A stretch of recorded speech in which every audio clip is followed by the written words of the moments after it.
Lyrical, it's Mike from the Mike James Rock Show. Trevor from the Black Dahlia Murder. Hello. Joining us. How's it going, man? Pretty good, man. Just at the beginning of the tour here. Yeah. And kind of a rare for us to start in the UK on a European tour, It's very cool. And yeah, man, so far so good. This is on support of the new album, Abysmal. Yep. I've been listening to it non-stop all week. What an album, man.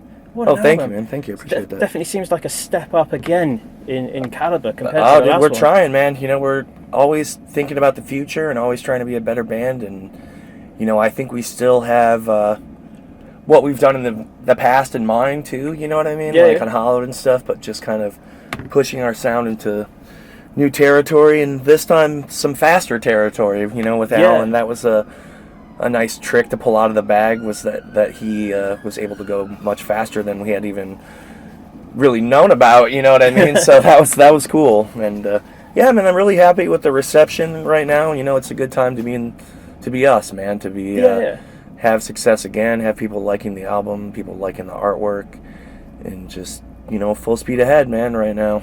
As usual. You touched on it just then. The artwork it's always one of these things that seems to cement the sound as well. For me, for each album, the artwork really encapsulates the sound of the album. Well, I try to really put a lot of thought into that, and I realize how heavily people's excitement seems to weigh on having the right artwork, you know what I mean? If you have the right artwork coupled with the right preview song or something like that, it's going to be like a wildfire, So I try to, I always try to represent what I like about death metal, I guess, with the album cover art, something bright and, usually like a world, like an environment that is bad to be in. That's very classic death metal stuff, Especially nowadays, I think that like the art of having an album cover is almost lost because everything's thumbnail on phones and downloadable. Right, you would think so, but when you mess up, they don't like it as much. I found. I think with Deflorate, it was more polarizing, the artwork. Okay. And I think that kind of played into people's excitement level for them, coming into the record and stuff like that. So I just see like the synergy, even as a thumbnail, you know what I mean? I still think people have a powerful association with an album and its artwork, if it's good, you know what I mean? Like it can enhance, the scenario. So I really put a lot of weight on that, and, I also enjoy being the guy in the band that gets to, put out or pick, who does the artwork and stuff like that. And also, I write all the themes, like I write all the lyrics, so, just like being in charge of the themes and stuff like that, I like that, responsibility. Do you work with the same artist all the time, then? No, we've changed every time, man. I just try to keep it fresh, and I feel like, there's been times where we'll go with a certain guy, and then I'll see a million bands follow in our wake, and and so I try to keep moving and find like something cool, and but it's always goes tied back to like old school death metal for me, you know what I mean? And the new one, I would say, is sort of like a modern Hell Awaits, you know what I mean? People in hell getting maimed by the devils. Okay. And it's in theme very old school, but in execution was very new school, like some of the effects and stuff, and the artwork is just so busy and kind of overwhelming to look at. It's And another thing, we try to think about the stoners out there, you know what I mean? We're stoners ourselves. Well, I was going to bring that up later. There's nothing better than chilling out, at least in my world, when listening to a sick-ass record for the first time, and it has the ultimate artwork, and you just like, it's just like... You become part of it. Yeah, it just sucks you in, dude. It just totally sucks you in, man. So, I really I love the challenge of, finding the right artists and, just trying to do something that's going to turn heads, you know what I mean? It's a real challenge, but... it's almost the equivalent of finding a new unsigned band, I guess, kind of thing. It's definitely, I think, important, to keep the excitement there for, and, we survive on, people that stick around with us for forever, we have some lifers, and then we have, new kids that come in all the time, too, and it seems like we're able to hit the youth, you know what I mean? I think that, well, I see kids that were my age, when I got into death metal, like 15, you know what I mean, coming to shows and stuff like that. And, so we try to represent death metal as I like it, basically, the lyrical themes, the artwork, I try to have a touch of the classic in there, you know what I mean? Because really, I'm still in love with it, man, and, there's still the same things that are attractive to me about it, Still got a fire for it. Yeah, and I still, I buy tons of albums. I'm, always up on new bands and just like crazily following it, you know what I mean? And, but it was, the artwork and the lyrical themes and the kind of violence of it and the tongue-in-cheek kind of horror, like people have asked me, like, how can you write about killing people and like music that's all about, mutilating people? And I'm like, well, it's like a horror movie. It's the same appeal as a horror movie, to watch a slasher movie like Friday the 13th and look over Jason's shoulder and kind of cheer him on, like that's what people do when they watch a movie always like that. For the bad guy, aren't you? Right. Yeah. And death metal is told from the point of view of the bad guy.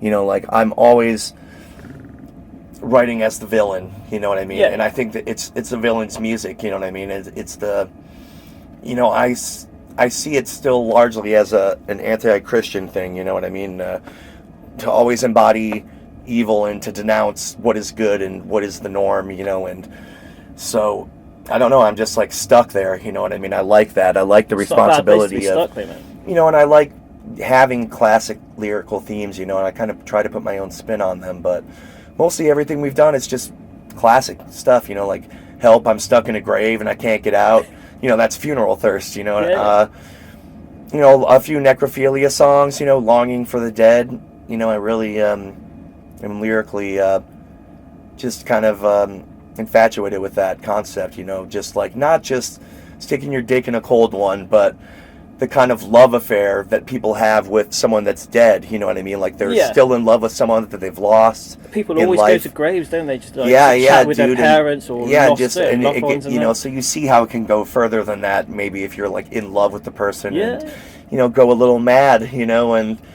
just I guess that started for me with the band Grave when I was a kid and listening to Grave, and I'd seen necrophilia lyrics before, but the way that they told the story was real romantic like that, like longing for this love that's on the other side that you can't have, you know what I mean? And so one of my favourite films when I was growing up was The Crow, and the idea of that was Brandon Lee's character coming back from the grave to avenge the death of his loved one. Right. That's what I kind of and it's totally the same kind of thing, like it's like an impossible longing, there'll be no end to it, you know what I mean? Like you can't ever have the person back. But, the character in the song is irrational, you know what I mean? So, but, I just like storytelling. I like the challenge of trying to tell a brief horror tale in 3 minutes, I get a kick out of it. Have you ever thought of maybe writing not just film scores, but actually writing horror films or something like that, if you're into the storytelling side of the aspect? I've never really thought about films until recently. Someone else in another interview mentioned it, but books, I guess, more people ask me about books. Sure, yeah. But I don't know, I just feel kind of intimidated to take the jump. I feel like I would be, I don't know, like, I feel like I'd be making myself a lot more vulnerable to scrutiny if I had a long body of work to read than a quick in and out, so it's a little bit intimidating, I think. But you've got a body of work in all your albums as well, it's the stories there. Yeah, I feel like, I could do it. I just need to not be a pussy about it. And I think that I just have a fear of it. I don't know why, but I just got to take the jump, man. Yeah. Music first at the moment, then. Right. I have all these dreams and ideas of doing, side projects and doing all this other stuff, but the band demands so much steam, you know what I mean? Like you're on the road all the time as well. Yeah, dude. I mean, in a normal year, we'll play 200 shows, that's a lot, very busy, so... I mean, we just been tunnel vision on this thing, me and Brian, especially since it's been 15 years now, so, and we've been touring for 12 years then. That's intense, that is. So, yep. For doing like an average of 200 shows. The longest break we ever had was to do Abysmal and write and record it, and it was 6 months off. That was the longest break we've ever had. Ever. Wow. So it was cool, decompress. Try to be normal for a second, and also, it afforded us more time to write the album than we'd ever had, and I think that helped make the album what it is, and man, just busy guys, like I said, just tunnel vision, man, like you know, it's just been one success after another. We've had an awesome ride, and I have to see it through. That's how I feel, you know. Cool. I just have to see it all the way through, and it would be a disservice to the opportunity if we pussied out. Yeah. I think, you know what I mean. So we've always been going hard and going just as hard as we did out of the gate, you know. And so where are you looking at taking the band sort of the next just 5 years? surviving, man. Really, Yeah. you know, as times get harder to fill rooms and to sell records, obviously. Yeah. You know, a lot of this has been reacting to the climate changing. You know what I mean? Just like trying to be smart and, you know, just kind of change with the times. You know what I mean? Because I never foresaw the dying of the physical format. You know what I mean? Like, No. Well, you know, vinyl's making a 15 comeback. years ago. Yeah, but it's never going to be like... No. I don't think it's ever going to squash the downloading culture that's happened now. You know what I mean? No, I don't think kids will get excited to get up on a Saturday morning to go to their local record store. Not when they've flick been through, not find when the they've been album they stealing want. records since they were fucking 7. You know what I Exactly, mean? man. It's like just all they know. You know what I mean? So they're kind of desensitized to the bum out that it actually is. You know what I Yeah. mean? Especially in metal. You know what I mean? So, I mean, in my personal life, I spend so much, you know, effort and time into digging in to the underground, and it's so rewarding for me, you know, to get physical copies, and, you know, it means a lot at a really small level like that. You know, Yeah. brutal music, especially brutal death metal, is such a small, it's like a micro genre. You know what I mean?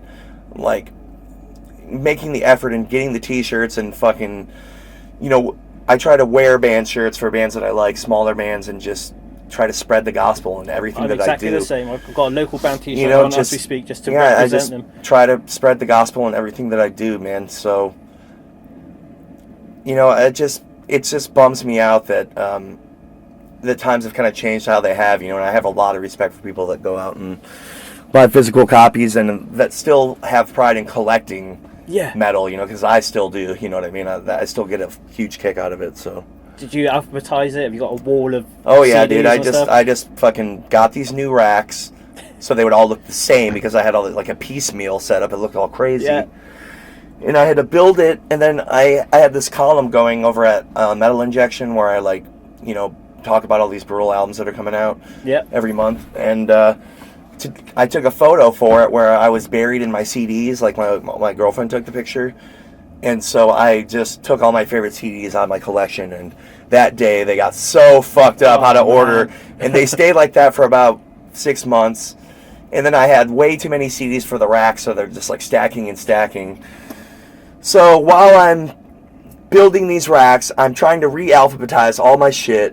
But then you discover stuff you haven't listened yeah, to for and then ages. like the whole process took 2 days, Oh. like solid, dude. Just like from fucking when I woke up to when the sun. Beyond when the sun went down. But the good thing was that I got to like arrive at like a rough estimate of how many metal CDs I have, which is in the area of like 3,500. Whoa. So Is that all albums, or have you actually gone out and bought specific singles because they weren't released as no, I album don't really tracks and do things like that? not too much in the way of singles. I guess I have a couple Megadeth singles, but not a lot really. Yeah. It's mostly just albums, and heavy on the death metal, heavy on the old school, heavy on the brutal death. Just heavy. Yep, lots of heavy. That's cool. I still have other kinds of music, you know, but I just kind of keep them somewhere else. You know what I mean? I just like, my pride is in my metal collection. And, Yeah. Do you ever go to sort of like record fairs and things like that then? They don't really have a lot of that kind of thing in the States. No? I've been lucky to happen upon a couple, like, over here, you know what I mean? But for the most part, man, like, I just mail order everything now because record stores are all belly up where I'm from. They're all dead. The ones that aren't dead, like, haven't gotten a new album in like 5 years. Like, the inventory's just frozen. Just trying to sell off their own stock for yeah, right. And cents, they're really, just like, you can tell they're sad. You know, like when you're in there, they're like, yeah. they know they're propping up a dead body. Fortunately so, man. But so, you know, like at first I was bummed about, you know, being forced to order online, but now, like, since what I like is so niche, like, I'm not gonna find anything in a fucking record store anyway. You know what I mean? Yeah. Like, for the most part.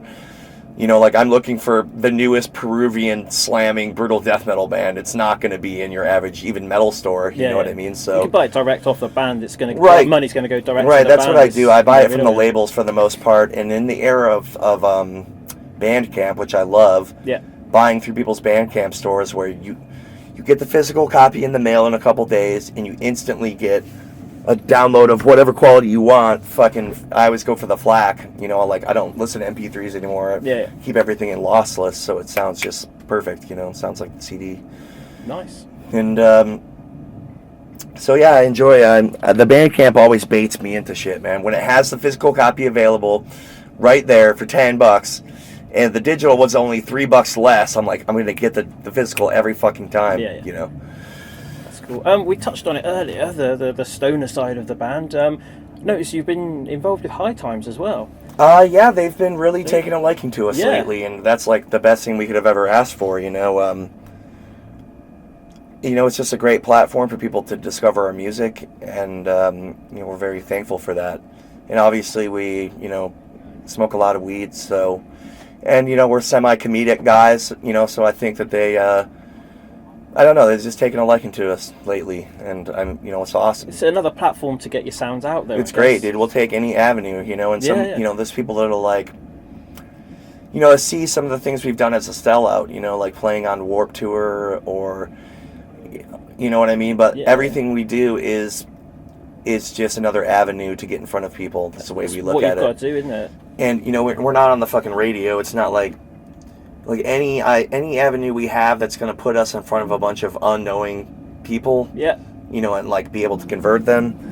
So I'm guessing a band like Black Dahlia aren't getting syncs with sort of advertising and games and things like that, which not really. No, I mean not would. As much. I mean, there's been little things. We had a couple, songs and games, but nothing super prominent really. So we have to take any kind of avenue we can to get in front of people, man, and Warped Tour was a way to get in front of really young, impressionable kids. The youngest crowd we've ever played in front of, man. So why not go there and fly our flag? We played our music the way we always play it, did the same thing we always do. And having Black Dahlia as a gateway band for some of those bands those guys that have just discovered you was phenomenal. Oh, dude, we've seen that like a lot in our time, and realized that we have a lot of young fans, and we're a lot of young people's first extreme band. So I think about that in everything we do, and again, going back to the artwork and the themes, and that's why I feel so bent on having death metal have all the elements that made it so exciting to me as a young kid, man. Like when I stood in the record store and feasted my eyes on all this death metal CDs for the first time and the artwork and stuff, and was like, you pick up albums just for the artwork, dude. Not for the music. So I just remember being like, there's fucking music about dragons and skeletons and shit. Yeah. I'm in, like I was already playing D&D and stuff, so home run. and then you have a smoke and it just opens up a bit more. Dude, like that was much later, man, but for me, like weed and music appreciation are like synonymous. Like I love just getting ripped, listening to the newest sickest thing that I just bought, and fucking, I don't know, man. That's exactly what I did with the new Black Dahlia Murder last summer when it that's came cool, out. Man. I mean, that's exactly what I do, and it still like fuels my life. Like I love the underground. I love supporting the scene and exposing people to bands, and using the kind of platform we've gotten with the success of this band to kind of talk about the underground, and because I just feel, what I do with my column at Metal Injection, the Obituarist, is just talk about the most crazy shit out there that's coming out that I like, because I don't see it in the press. No. I see like the press, the metal mags and the metal online stuff is always so label driven, the big online mags. So I just see them glossing over it, brutal death metal and the most extreme stuff out there, so I just felt a responsibility to kind of give it a voice, I guess. No, it makes sense, man. And it's just shit I love. I was already buying all the fucking shit anyway, and it's got to work well for those outlets as well, to have someone that's so embedded within that scene and knows it inside out and understands it. Yeah, I mean, I've been following, especially, I keep going back to brutal death metal, but that's like where my heart is, and I've been following it since its infancy, basically. It really came into full swing, I say, in like 2000, and it, it's still going. It's really good to see labels like New Standard Elite popping up and having great success, and getting bands out on tour again, you know, like brutal death metal bands going around and stuff is fucking awesome, man. Unfortunately, we're always on fucking tour, and I haven't been able to see barely any of it yet. I was just about to say, which bands should we be checking out that you think stand out, especially for the new ones for 2016? Man, what's new that's awesome? I heard a band from the UK recently that was really good. Abhorrent Decimation. Okay. It's kind of like tech death, sort of in the vein of Eon. You know, got a little deicide to it too, I guess. Okay, yeah. It's really good. This year, as far as brutal stuff, Iniquitous Deeds from California, Iniquitous Savagery from Scotland, fucking awesome. Cool. Putridity was my favorite brutal death record of the year from Italy. That's just the most fucking obscene brutal death record I've heard in a few years, man. That came out last year, did it? Yeah. Okay. Yeah. As far as shit that's just coming out, like right in the 2016, it's kind of like going to be challenging for me to do my column this month. Okay, because you're out on the road. Right, and just there isn't that much sick shit really that's surfaced yet. There's a few things, you know what I mean? Sleepy time of the year, isn't it? January, right, kind of, yeah. Post-holiday season. Atrocious Abnormality is coming out soon. That's really awesome. That's on Comatose. What else? Cathelist on Profound Lore. It's like a one-man band. This kid, Phil Tugas, he's a French-Canadian kid. He's like 25 or something. He has this band, Cathelist, which is basically like a worshiper of Cthulhu. And the whole band is like Lovecraftian themed, you know, like all Cthulhu stuff. And it's old school worshipping, mostly like Finnish death metal influenced. Like I want to say like Demilich is his biggest influence, so it's just like totally weird, alien, crazy, out there death metal, man. That's going to be probably up there on my albums of 2016 already. It's like brand new, but I've been waiting for this to come out. Like the demo was awesome, and the full length is just mind blowing. Sweet, man. We'll check that. Cathelist, man. Hard to spell, hard to say. It's on Profound Lore. You'll find it. Cool, man. Well, it's been an absolute pleasure catching up with you. Cool, yep. Hopefully we'll see you again in the UK later on in the year, perhaps. Yeah, we'll be back. There's no doubt. Sweet. No doubt. Thanks very much, man. Thank you. Cool.